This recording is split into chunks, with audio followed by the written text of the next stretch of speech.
This is why a company can go bankrupt, even if they make millions in sales. Asset up, cash down. Asset down, cash up. Liability up, cash up.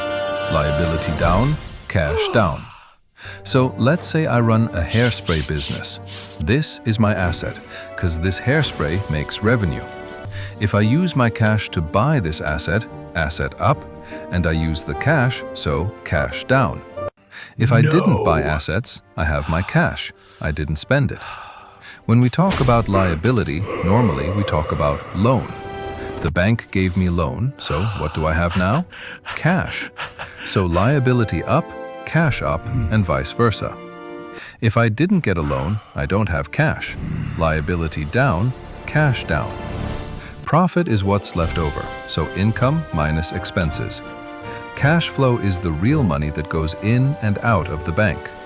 It's very possible that company can be still profitable, but they can still run out of the cash. It can happen if the customer take too long time to pay.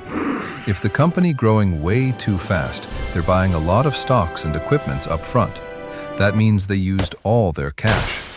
And what does it mean by no cash for business?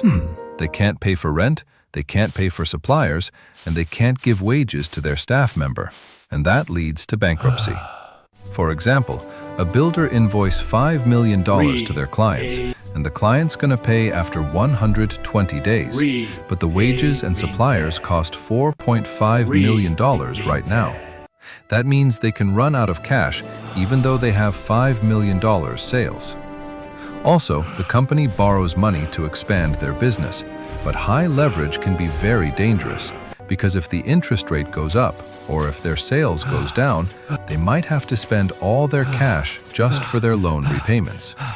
So without the financial discipline, sales itself cannot save your business. Sales shows size, profit shows performance, and cash flow shows survival. So these threes are very vital, and cash flow is very vital too.